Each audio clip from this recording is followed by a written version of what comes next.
breakfast. They oh, there we are. That's a new Zoom feature, just to let you know. Fantastic. So, well, good morning to everyone, and thank you for joining us today. The session today is out on introversion and extroversion, and I have a fantastic panel joining me. So I want to start by inviting them just to introduce themselves, so you can all put a face and a name together. And I'm going to start by asking Sophie if you could just introduce yourself. Yes, of course. Hello, everyone. My name is Sophie Morris, and I am an introvert coach. I have a company called Quietosophy, and I work with introverts. I work a lot with children, actually, and their families, but also with schools to help everyone understand introversion and to help it work for the introverts, but also to help the extroverts around them understand how to help them better. So yes, that's me. Fantastic. Thanks, Sophie. And Steve, we can go to you next. Good morning, everybody. My name's Steve Couch. I am a team and executive coach, and I spend my time largely working with professional services organisations to improve the quality of coaching development and also the impact that meetings can have. And I've been really interested in the changes in how meetings run over the course of the pandemic. Thanks, Steve. And then last but not least, Dave. Yeah, hi, morning everyone. My name's David Lamont. I am head of marketing for a leading and long established law firm in Reading and the Thames Valley. And away from that, I also am a keen blogger and writer on the topic of sustainability and more so living more sustainably. And I run an online community with around 30,000 followers. And I guess this topic is one that's always interested me, so it'd be quite insightful to hear what everyone has to say today. Thank you. And Dave was very brave and answered my plea on LinkedIn to find an introvert to join the panel. So I'm very grateful to you, Dave. Thank you. That might dispel a couple of myths in itself.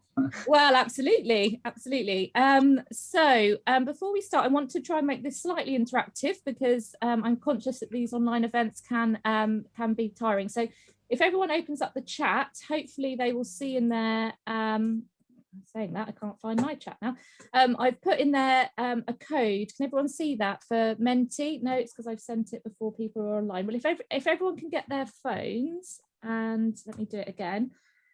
If you can go to menti.com on your phone, or feel free to do it on your computer if that's easier. And there's a code there which you can hopefully copy paste or type in.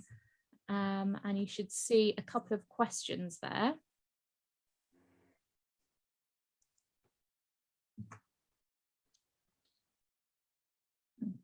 You can be, and there's two questions, so if you when you're in there, if you can start to answer those. So one of them is, what do you associate with the word extrovert? And then the second question is, what do you associate with the word introvert?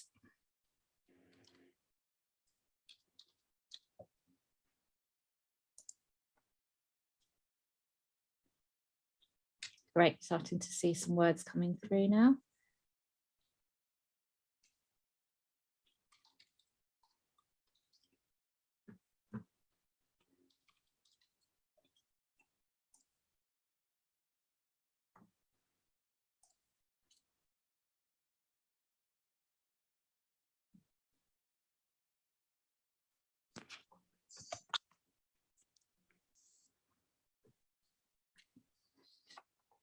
Fantastic. I'll start to share my answers with people.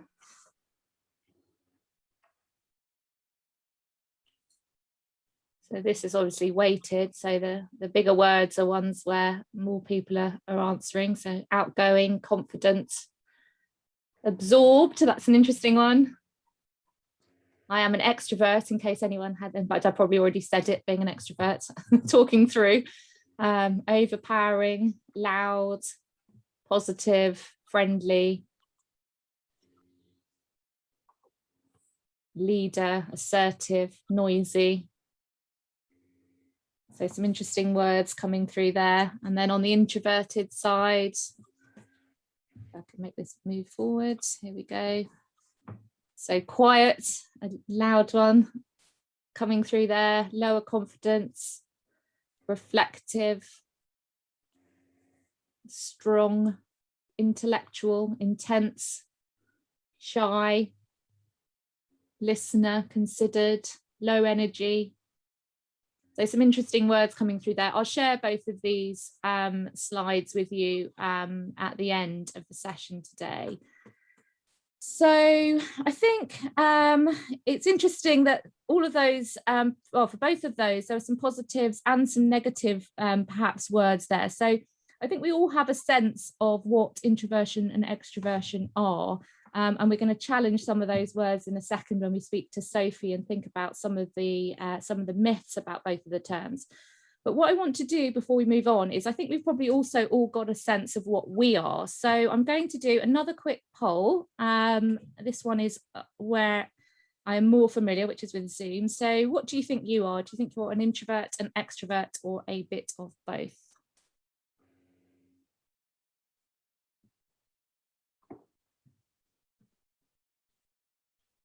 Gosh, I can't poll, but I'm an extrovert. So the extroverts in the room, there are clearly less of them. I'm out on my own. Fantastic. So let me share the poll with you. So yes, interestingly, 67% of us think that we are a bit of both. 33% identify as extroverts, and as I said, I'm an extrovert. I couldn't vote because I was doing the poll, so there is an extrovert in the room. Unfortunately, I now feel like I'm the odd one out, but anyway, let me close that off. So what I want to do before I turn to Sophie and talk a little bit more about the topic today, I just want to kind of, by way of introduction, it's why this topic. So I do a lot of coaching, and I know there are lots of coaches online today. And one of the things that you do when you start your journey as a coach is you go through a period of self-awareness. And the reason why that's important is because coaching is very much about bringing the unconscious to the conscious. So self-awareness is a good way to do that in yourself, to be able to ask questions, to be able to do that with the clients that we work with. And I do See Me, which is a profiling tool. I've done lots of Myers-Briggs, and they're both based on Jung foundations. So introversion and extroversion are incredibly important there. And I want to share 3 observations. And the first one is my light bulb moment, which won't resonate with anyone because no one else is an extrovert. But when I was at Henley Business School, we did a Myers-Briggs. I've done Myers-Briggs lots of times through the course of my life. So I was unsurprised when it came back to say I was off the chart E. But what we then did was we went off into groups to discuss the results. And someone said to me, well, you know, as an E, you probably think through your thoughts. And as an I, you know, I think, why won't you just kind of think through what you want to say and say it, because, you know, get to the point. And I probably have had that said to me, and I'm fairly self-aware, so that didn't come as a huge shock. But what did come as a shock to me was the comment that followed, which was, as an introvert, you know, I do think through in my head. And before I offer a view or an opinion, I like to be sure of what that is. And I suspect that you as an E will look at me in a meeting and say, you know, why has this person not contributed yet? Do they not have anything to share? And it was a real light bulb moment for me, because at the time I was managing quite a big team. And I had someone on the team who was a very close friend. I knew she was an introvert and she never shared in meetings. And I did constantly think and get frustrated by the fact that she just wasn't sharing, and I couldn't understand why. And that was despite me knowing about Myers-Briggs and knowing about introversion and extroversion. So that was a real light bulb moment for me. And recently, I've had a similar experience, and it's actually what prompted me to do the talk today. And I've done a 360 exercise with an accountancy firm, which involved talking to the partners of the firm, getting feedback on their fellow partners, which was an interesting exercise, and compiling a report to be able to give to each of the partners. And as part of that, I did some profiling, so I knew whether people were extrovert or introvert.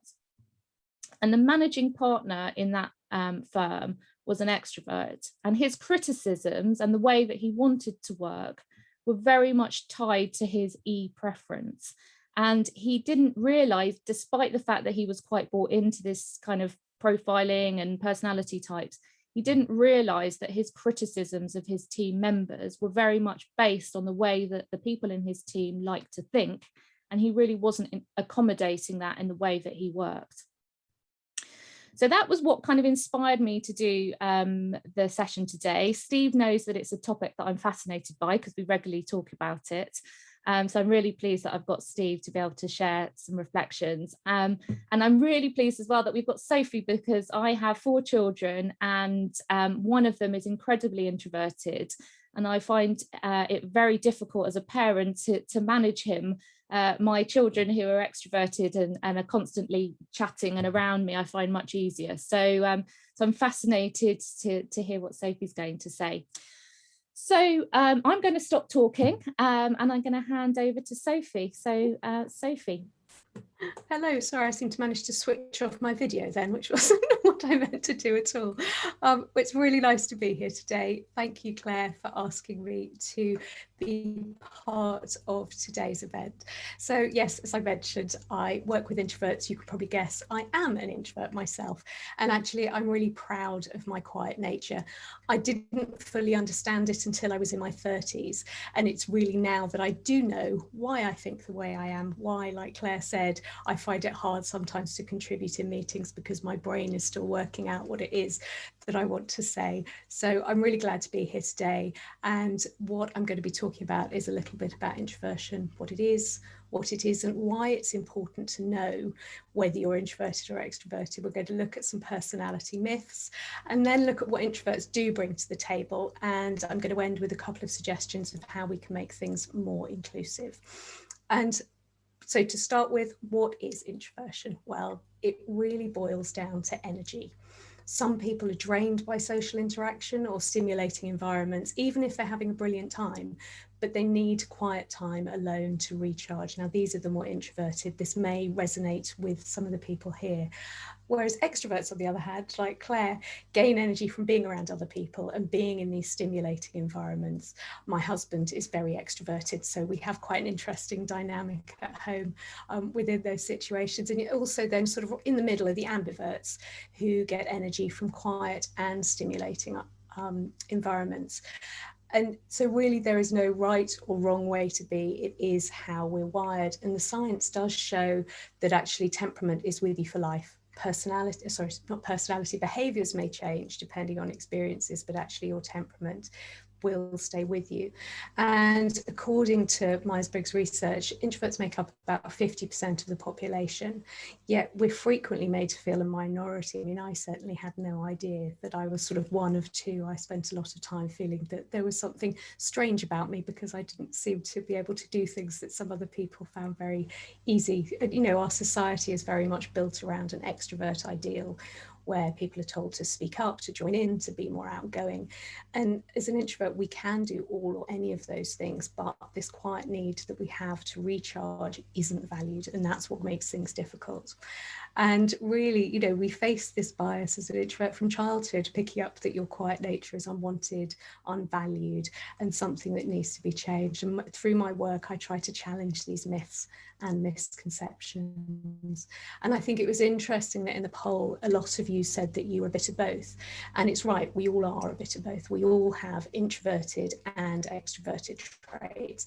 It's kind of, it's sort of, we're on a scale somewhere and we all have a comfortable position on that scale. But then depending on the situation, imagine you have to give a presentation like I am today, I'm sort of stretching myself out of my introvert comfortable place. And that's fine. And I love presenting, I love talking to people, but what's important is that once I've stretched, almost like a spring, I know that I can return to my original shape, and that's how I recharge.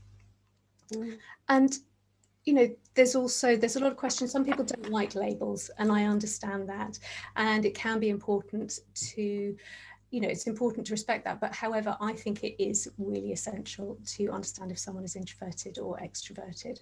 And as Claire said, it's allowed her greater sort of understanding of different peoples. It's allowed her to help her clients in a different way. Because this extrovert ideal, it is quite insidious to the introverts amongst us, because it does equate that success is being a chatty, outgoing, action-orientated person who can take risks, you know, surrounded by people at all times and could quite literally talk to anyone. Whereas for introverts, we get this message that, you know, we need to stop being antisocial, stop being so shy, stop being so quiet. And actually it was interesting to see some of the words that came up at the beginning, sort of that people associate with the different temperaments. And introversion itself is in no way a mental health issue, although unfortunately some people do seem to see it that way. But being constantly told that you need to change who you are to succeed can be damaging for your mental health, but introversion itself is certainly not anything to do with mental health. And I sort of like to just, it's very simple. Extroversion works brilliantly for extroverts, but as introverts, we need an introvert-friendly way of doing it. Research I've carried out suggests that most people don't find out their temperament until adulthood, and it's generally as part of a personality profiling exercise at work, which may well resonate with some of you. And through my research, even the people who did know they were introverted as children still felt it was something that needed to be changed. So everyone that I spoke to wished they'd had a better understanding of introversion earlier in life. And I really think that this understanding would have such a positive impact on our children, on parents, educators, and employers, excuse me. And, you know, some introverts are quiet, we may be reflective, happy in our own company, but also many introverts act more extroverted because maybe the situation requires it, or maybe they just feel they need to change who they are. And this means, firstly, they're not always easily recognizable as introverts because we are a diverse bunch. But also, if you spend so much of your time pretending to be more extroverted than you're comfortable with, and you don't honor your need to recharge this quiet need, it can lead to an introvert hangover. And yes, this really is a thing. And it's just where that the person has completely worn themselves out because they haven't had this quiet time that they needed. Now, I only heard about an introvert hangover last year, I think it was, and it was a real eye-opener for me because I had this the whole time. I mean, during my teens and 20s, I used to, every few months, need to go to bed for a couple of days, and I never understood why, because I wasn't really ill, but I equally knew that I couldn't keep going on. And I now understand that actually I'd burnt myself out by not remembering or not understanding that I was an introvert. And I think, again, going back to the survey that Claire put at the beginning, the different words that we associate with introversion and extroversion are really important. And I think it is hard because so many there are a lot more negative stereotypes of introverts than there are of extroverts. And actually, I'm going to start by reading a dictionary definition, which I've just got here, if you just bear with me. So this is taken from the Collins Dictionary. And it says, an introvert is a quiet, shy person who finds it difficult to talk to people. An extrovert, someone who is extrovert, is very active, lively, and friendly. Now, I'm not sure which group you'd rather belong to, but the extrovert group sounds like a bit more fun to me. And I think this is really part of the problem. If dictionaries can't even get the definitions right, there is still such a long way to go. And now, I'm not sure if I'm right or not, but I don't know that this word that shy actually came up in the words that people use today, which is interesting because I think shyness and introversion are often confused and assumed to be the same thing. I think this is the most common introvert myth. And actually, shyness has nothing to do with introversion. Shyness is a form of social anxiety, and anyone can get it, whether you're introverted or extroverted or ambivert. So I think that, you know, if we could dispel that myth, that would make such a huge difference to the introverts out there. And of course, some of us are shy, but shyness can be managed in a way that your temperament is hardwired. I certainly did see some reference to this, that introverts are rude and aloof. Now, I think there are different reasons why that is thought, and they're not true, but introverts do often like to observe and check out the lie of the land before going into a new situation or a new environment. And this trait can be confused with sort of standing back and being a bit aloof. I think also if you want time to yourself, which can happen, which introverts need to function, remember, this is kind of essential to us. It's not just a nice to have, but that can also be interpreted in the same way. And actually this next one, Claire sort of mentioned herself that introverts have nothing to say. And I think this is a real common misconception, that because of the way we process information, that as an introvert we process information internally, we then work out what we want to say and we will then say it externally, whereas extroverts, they think aloud. So they will start to speak and actually work out what it is that they want to say as they go along. And it's really, really important to remember that quiet doesn't mean disengaged. You know, and also another thing, that if you find something an introvert is passionate about, you will find it hard to stop us talking, because we can be just as chatty as anyone else. I think sort of in the workplace, there are some of these misconceptions that can be really damaging, including that introverts don't work as part of a team. I don't really know where this one comes from, because in my experience, introverts can be great collaborators, but they also work well independently. You know, yes, in a loud group environment, they may struggle to be heard, but actually maybe the issue there is with the group environment, sort of the group dynamic, rather than actually with the introverts themselves. Introverts don't like people. This is another sort of familiar, you know, the loner, the antisocial loner. And this is, you know, again, I think damaging to introverts, because there does seem to be, you know, more friends is thought of as better, being surrounded by more people. Whereas introverts, you know, we all need connection. Introverts and extroverts, it's how we're wired. And, you know, introverts, we are not hermits. We may be quiet, but we need friends as, you know, we need friendship as well. We may have a smaller group of friends, but it doesn't mean that we don't have connection. And those friends that we do have, it's likely that we do have a very deep bond with them. Moving back into the office, there are two other myths that I wanted to just touch upon. The first being that extroverts make better leaders, and the second being that extroverts are better networkers. Now, there are more extroverts, it seems, in leadership positions from what the research shows. However, both introverts and extroverts can be equally successful leaders. And what the research seems to show is that extroverted leaders are particularly successful in teams that are looking for direction, in teams that are looking for inspiration from above. That is where the extroverted leader really helps their team shine. Whereas in a team with more proactive voices, a team who are very creative, having an introverted boss who may listen to all the voices in the room and actually encourage everyone in a slightly different way to the extroverted boss, that can be really successful. Of course, also different teams need different types of leadership at different times. So I think this is quite a sort of complicated one, but I think the important part to take away is introverts can make fantastic leaders as well. And when it comes to networking, I know a lot of introverts who hate the idea of it. And I think it's fair to say that the process has been created with the more extroverted people in mind. However, as an introvert, you can build your network really well by using introvert skills such as listening deeply, observation, and the sort of need that you have to make deep connections with others. And just finally, on this sort of myth thing, I want to say that, introverts need to become extroverts. No, we don't. We don't need fixing. We just need to be able to be ourselves. And this is how we reach our full potential. So, and as I've said already, this I think is without doubt the most damaging myth around personality at all, because what introverts are is a diverse group of people who are united by this need for quiet time to recharge themselves. And what exactly is it that introverts do bring to the table? So we've looked a lot about what they're not, but what are they? Well, we may be quiet, but not always. As I've mentioned, context is key. And sometimes this feedback along, if you're very quiet, you need to contribute more in meetings. That can be really damaging because it sees an introvert's quiet nature as something that needs to be changed, or implies that how much somebody speaks is a measure of their value.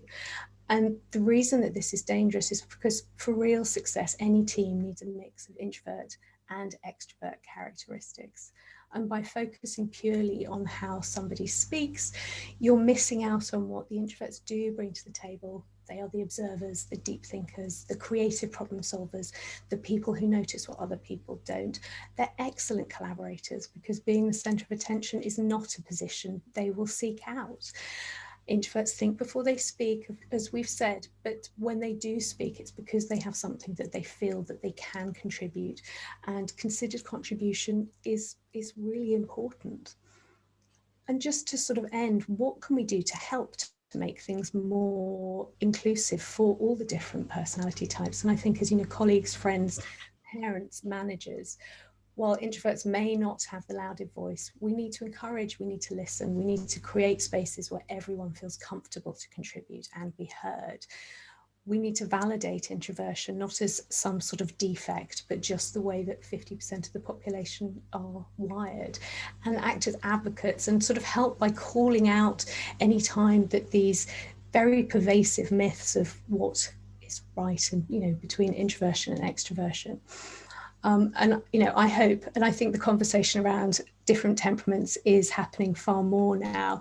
And I do hope that we can move towards a place where all temperaments are equally valued and where introverts aren't constantly forced out of their comfort zone, because this is the thing, and I find this fascinating, the kind of the obsession with feel the fear and do it anyway, push yourself out of your comfort zone. Now that actually is within an extrovert's comfort zone, because they thrive on the adrenaline that this process produces, not so much the introverts. They function much better if they challenge their fear or discomfort a little at a time, taking things step by step. I think more tortoise than hare. And I think this is a really, really important thing to understand, because introverts can achieve anything they want to, but they need to do it in their own way. So to all the introverts out there, and I know there are a few of you here today, please value your perspective of the world. It is needed. You know I certainly spent many years thinking there was something wrong with me, rather than embracing my temperament and the value that I can contribute. And now that I fully understand that I'm my introversion, I'm able to manage my workload in an introvert friendly way. And I'm also able to help others embrace their introversion too. And introversion is really a gift. Thank you. Thanks, Sophie. If anyone's got any questions for Sophie, and indeed if you've got any thoughts or questions as we're going through, feel free to put them in the chat. We're going to have a bit more of a Q&A session at the end. Steve, I know, doesn't mind being heckled, so feel free to heckle Steve. He'll have regret saying that at the beginning now. But if you've got any questions, pop them in the chat. If you're anything like me, you'll have forgotten what the question was by the time we get to the end. So feel free to do that.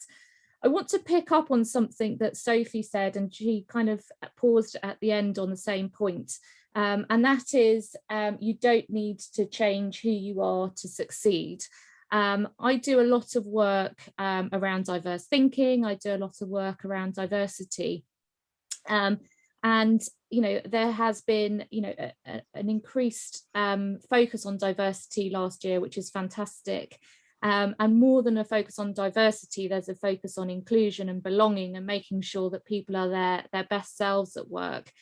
And one of the interesting things there is around leaders and how leaders hold an organization's values, they hold an organization's culture. And a culture, reflecting back to the exercise that I mentioned earlier that I did with the partners of an accountancy firm, you know, despite the fact that, you know, the organization was 50-50, as you would expect to see, because people are different, much like you would expect and hope to see a balanced gender, you'd expect to see balanced introversion and extroversion. But actually the culture there was biased towards extroverts. You know, decisions had to be made in meetings, decisions had to be made right there and then in meetings, and very much favoured extroversion without even, I think, a realisation that it was happening. So that's why, and this is going to be my segue into you, Steve. So Steve does a lot of team coaching, and I think that, again, one of the reasons why I think that this topic is interesting is we've had a strange year. We're now talking about hybrid working. I think, you know, thinking about myths, there were lots of myths that surrounded the fact that extroverts were going to find it very difficult, introverts were going to find it easy. If you translate that to going back into the office, you know, there's probably a myth that extroverts are the first ones to be jumping on the train, and the introverts will be the ones resisting. So I want to explore all of that now with Steve, and I have some questions for Steve, so I'll try and get those in front of me. And the first one is, what have you noticed about changing behaviour in teams during lockdown? Good morning, everybody, and thank you, Claire, and thank you, Sophie, as well. Just listening to Claire now gave me a really good example of where we might have to cater differently for people. Really interested in Claire's comment that if she thinks of a question, she's probably forgotten it by the time she gets to answer it. As an introvert, I would be polishing the question, rehearsing it, probably totally changing the meaning of the question before I even got to it, and then probably too shy. Shy is not the right word. Probably not going to be the first person to ask it at the end. So just some differences that I think gives an example of how important it is to observe the difference and how we cater for both introvert and extrovert perspectives. I'm going to set this in the context of lockdown and the journey that we've been through during lockdown. And I think we've been through a 5-stage lockdown process. And I'm going to go through those 5 stages and just say a little bit about introvert and extrovert. How do you look after both those perspectives within the same team? So my first position is back in February, life was what we have referred to as normal. And then we moved into the second phase very quickly, was that we went into lockdown. And what I remember and what I noticed at the time was how different responses to uncertainty played out. So exactly as Sophie said, you had extroverts generally, thinking aloud, how do we deal with this? What is it that we need to do? How does Zoom work? How does Teams work? What's the difference between the two? And introverts more sitting back and maybe needing to be drawn out about what they thought about the new conditions that we were working in. And it was a real response to uncertainty and sort of marked differences in how people respond to uncertainty depending on their perspective. That then moved into, so for extroverts, I think that was an opportunity to express their uncertainty, to look as though they knew the answers, even though they didn't necessarily do so, because they were coming up with the thoughts and the ideas, but then probably discarding those ideas to an extent that introverts would not. On the other hand, you had introverts saying that we need to understand what's going on. We're not going to talk about uncertainty until we've got a bit more certainty about what we're saying. And I think that's a useful perspective to carry through right up until the current day and beyond the current day, as we go into more uncertainty and more change and more difficulty, and to accommodate both of those perspectives. The next stage, so we went through and started with the old normal, we went through virtual gatherings, we then moved into meetings in lockdown. And a lot of different impacts again, and we can look at them from an introvert perspective and an extrovert perspective. The tiredness or Zoom fatigue that people felt in different ways has been recognised as something that has really impacted on us as we've worked through the last year or so. Zoom fatigue is now seen as a recognised condition. And what's going on with Zoom fatigue? If I look at everybody now who I can see, pretty much everybody is staring at me. That's a pretty scary place to be. Don't change your behaviour. Don't all look away. I think you're not attentive or something like that, or I've bored you. But everybody who I can see is looking at me at the moment. And as I say that, I feel more conscious about it. But we are also looking at ourselves. It's like we're carrying around a mirror, constantly carrying around a mirror, thinking, oh, what am I doing? How am I appearing? How do I sound? All sorts of different impact that we have that is different to how we would behave if we were talking to one another. This may be one more for the extroverts. Everybody is incredibly still at the moment. A couple of people have moved, that's good, but everybody is incredibly still at the moment. And I think if we're going to carry on with meeting like this, and there'll be, I'm sure, more meetings like this, the idea of people moving around a little bit more and being comfortable or turning away for a while or just being more natural in the way they behave is something that's going to be played up, because for introverts, this low energy can be really, oh, I'm going to sink into wherever I sink into. And for extroverts, there's almost frustration about I can't be more demonstrative in what I'm saying and what I'm doing. There's also the problem of interruption that comes with this as well, which could be more of a problem for extroverts in terms of I want to get out what I want to say, for introverts in terms of I'm never going to be able to get a word in edgeways here. So that was the next stage. Now I want to look forward as we move out of lockdown, hopefully, what is going to be happening. And there's been some research very recently, actually published by the Harvard Business Review this week, about what's been happening in Australia for the last 6 months, because Australia is ahead of us in terms of people going back and working. And we see 5 different approaches that are being that are becoming apparent in Australia, with interestingly a drift back to the office and where we were before the pandemic started, rather than a drift the other way. So very quickly, those 5 and the impact they may have, we might go back to as it was. So largely it'll be as it was. Hopefully there'll be a little bit more understanding of the uncertainty, and there'll also be the need to accommodate what's going on for other people. Hopefully we've got more awareness of that because of what we've been through over the last period of time. If we have that awareness, or if we can be alerted to that, say by a team coach or by somebody who observes a meeting, then that will stay fresh for us rather than go away and we'll lose the advantage of what we've learned during the lockdown period. So number 1, as it was. Number 2, a kind of clubhouse environment. And this is the idea that you go to the office to socialize, to build networks, to collaborate, and essentially to be lively. Now, again, based on what Sophie said, how might that feel for an introvert? And an interesting question for me is, what does an office space look like for an introvert? We might remember back to right spacing and reducing the number of desks in an office, etc. And eventually it transpired that that was so difficult for introverts that it was having an impact on many of them working. So when we're thinking about how we're going to participate in the office, how we're going to spend time in the office and maybe time elsewhere, what does a clubhouse environment look like for an introvert? Third, activity-based working. You jump around depending on what your activity is. So if you're in meetings, you go into a meeting room. If you're doing a different type of brainstorming or creative processes, you do that in a different environment.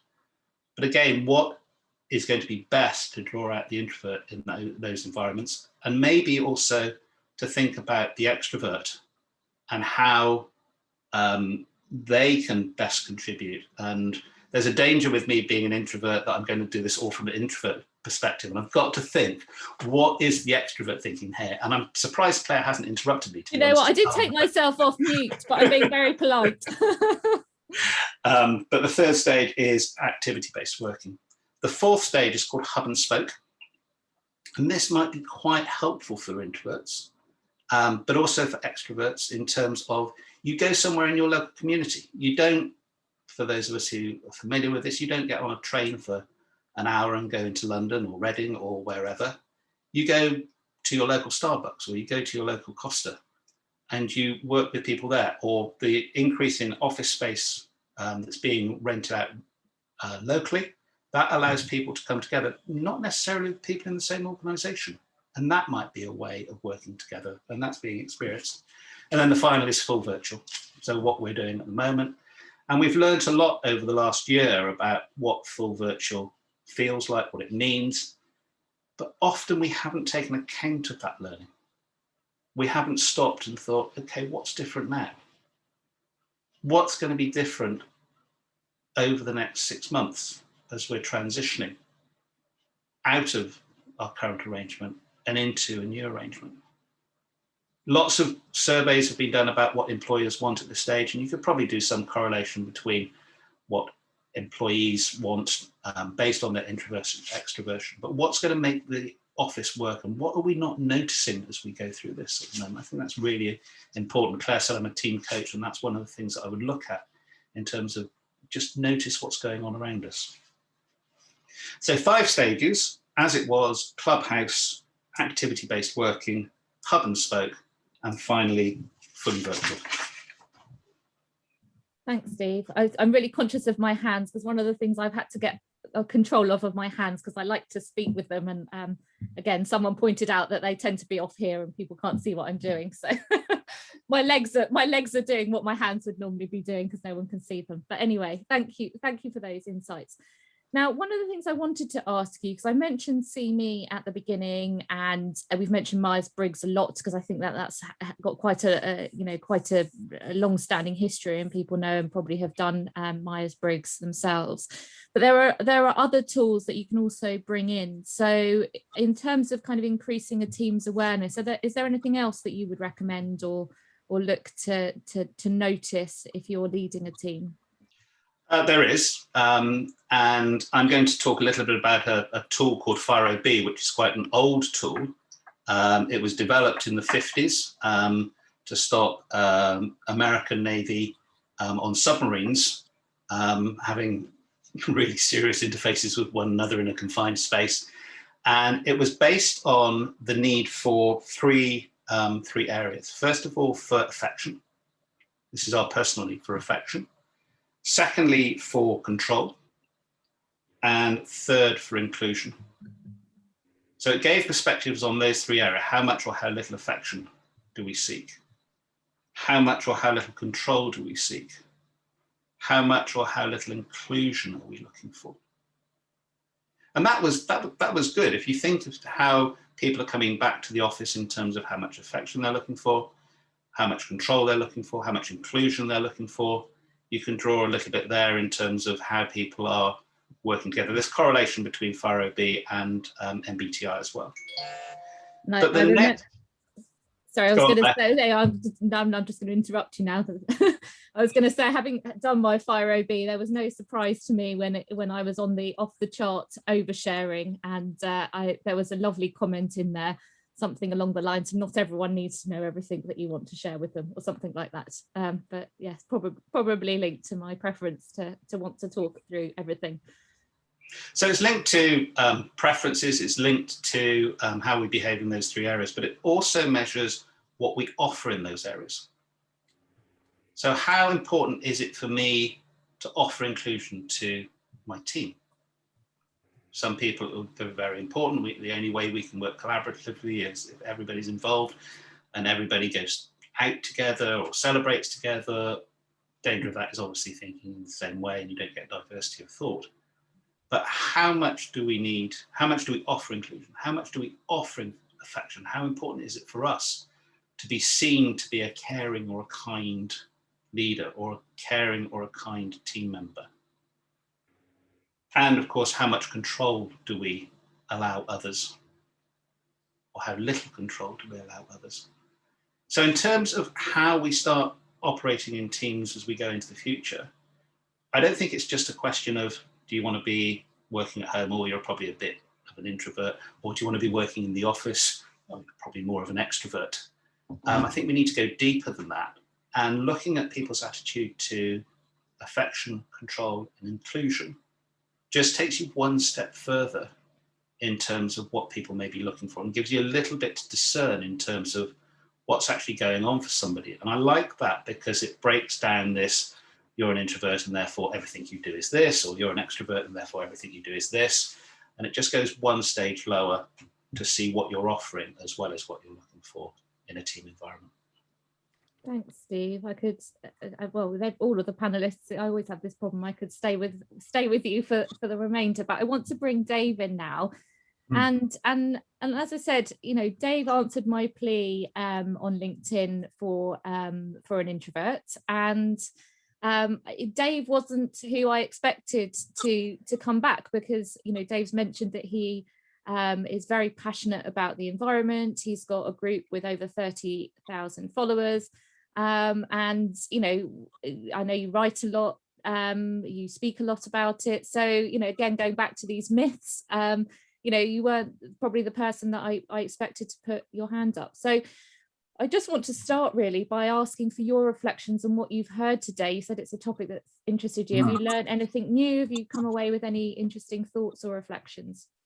Yeah, I think thank you to Sophie, Steve, and to you for the insights. I think what it's done for me is actually made me realise even more so, which is a journey of the last 50 years, that I'm probably somewhere in the middle. If you'd have asked me 15 years ago, personally or professionally, are you an introvert? I'd have said absolutely. I think there were certain things I found much more challenging than maybe I do today.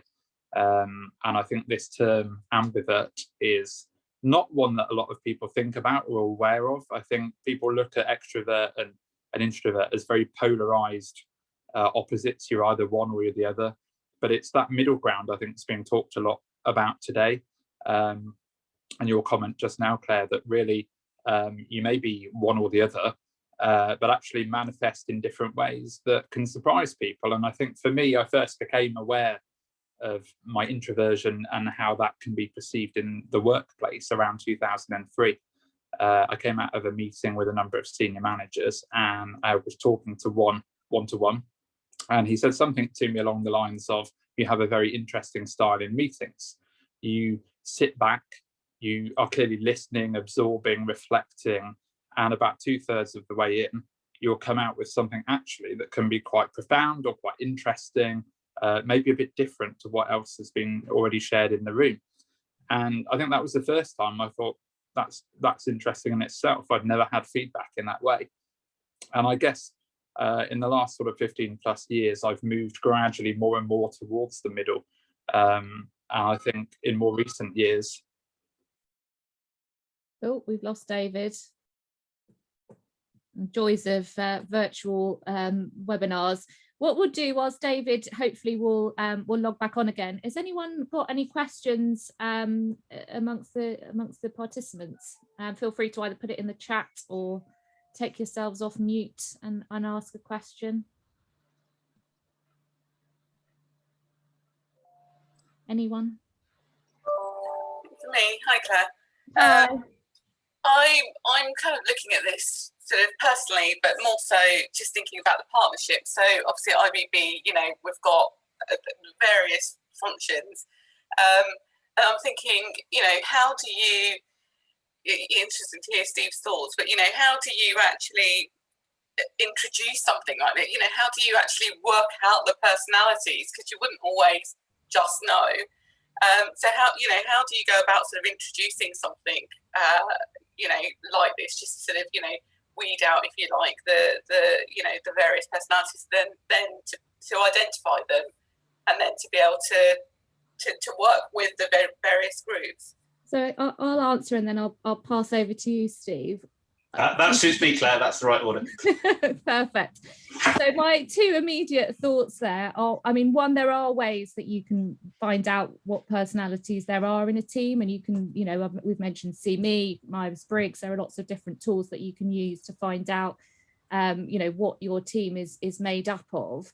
But I think that hopefully what today will achieve, and going back to that idea of diverse thinking, it's to remind yourself, and I've done, I've known about this topic for years, and yet I still fall into the trap of assuming that everyone is like me and thinks like me. So it's about checking yourself in and having that awareness. And please, Diane is nodding, accommodating people in different ways. So whilst I thrive in a meeting where I can talk things through and then it's forgotten and I can move on to the next thing, other people might need, to have the agenda in advance. I can't think of anything worse, and I don't bother to read it. But some people will, and some people will value the fact that they've been able to reflect before they go in. So for me, it's just recognizing that, not everyone thinks in the same way, not everyone is energized in the same way, and making sure that if you're leading a team, that you're accommodating all of that. Steve, now you've had time to reflect. I knew the answer I was going to give when I started. I think the first thing is to create a reason for doing it. You can sit there and say you need to do this, and it may be things that you observe within the organisation, and you could do that from an introvert extrovert perspective. But you've got to convince enough people that they're going to want to do this. So what are the wins that you can highlight for them? They will get more effective as a team in terms of listening to different perspectives. they will build a lot more trust in one another if they have this understanding of how each other work. You can do this, and the way I often do this is just to observe what's going on in a meeting, and then make some suggestions about how some of that gets in the way of them being effective, or some of it gets in the way of building trust.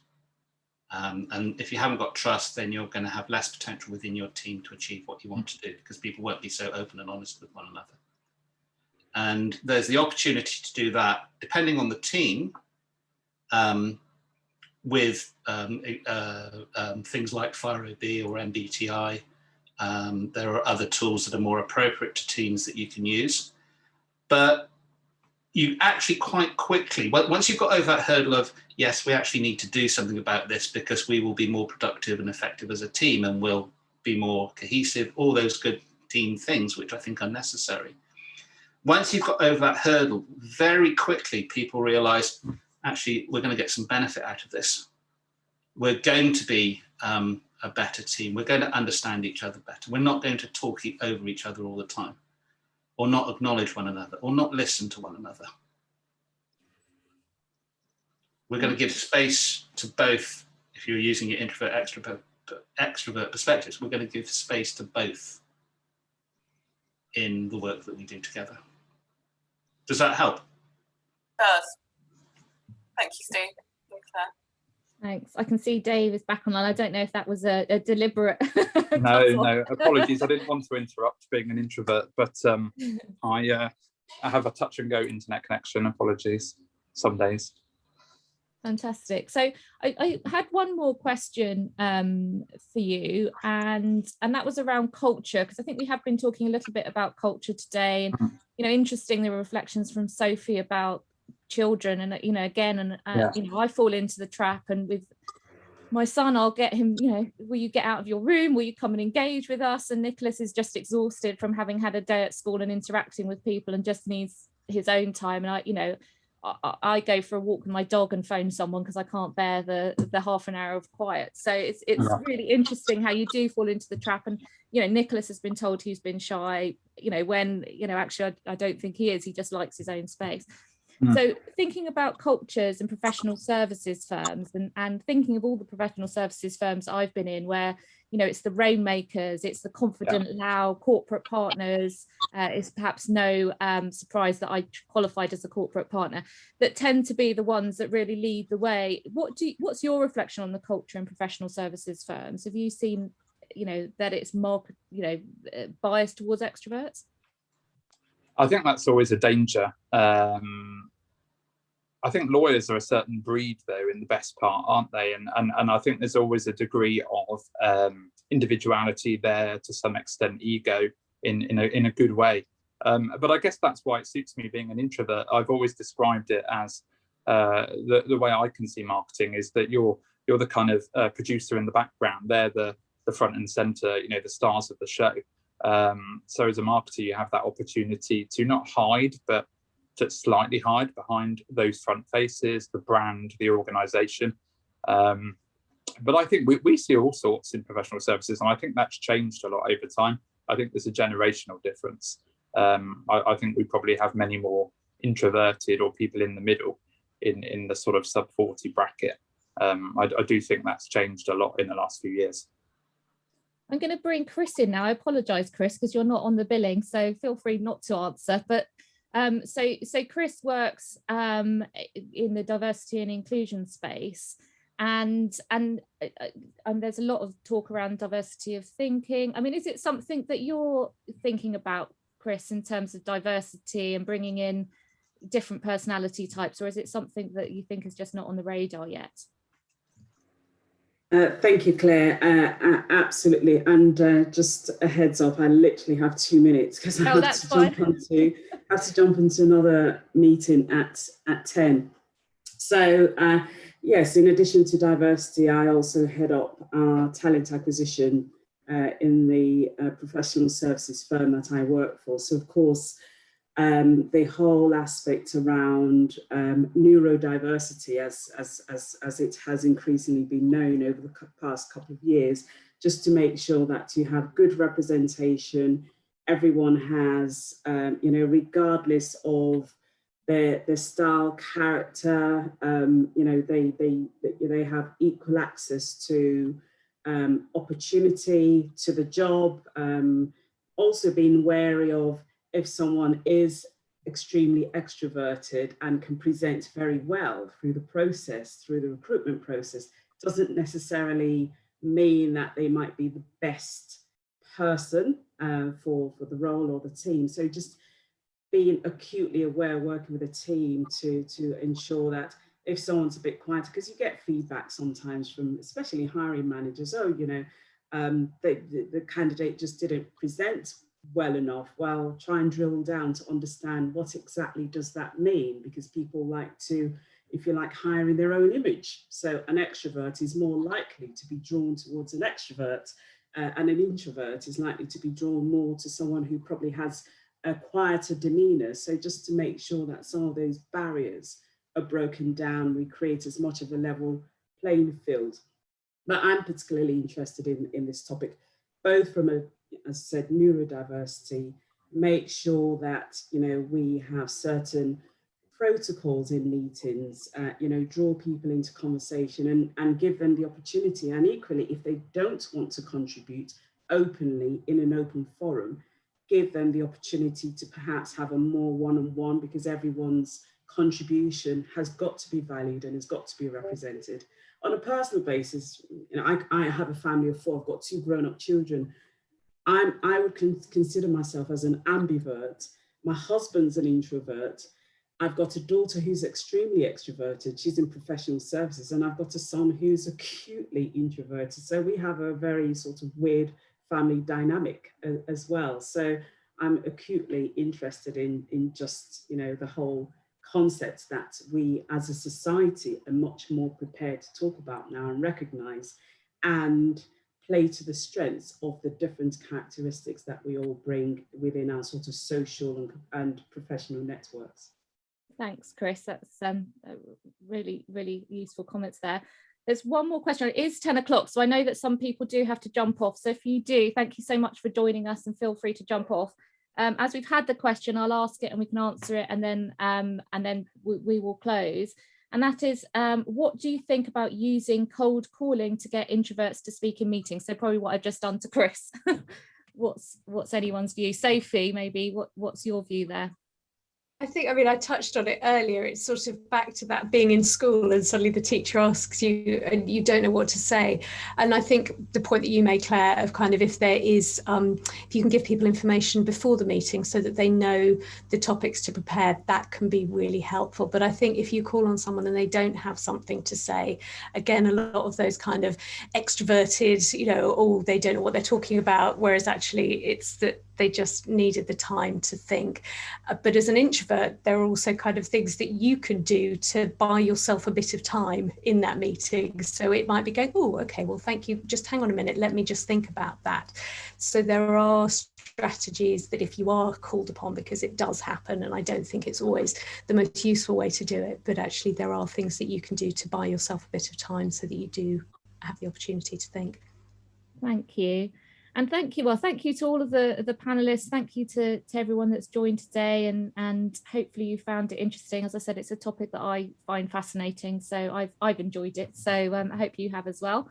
And I'm going to hang on line. I know, Steve, you're able to hang on a little bit. So if anyone's got any burning questions that they haven't been able to ask and want to ask us separately, then feel free to do that. But otherwise, thank you very much for joining. Thanks, everybody. Thank Yes, you all.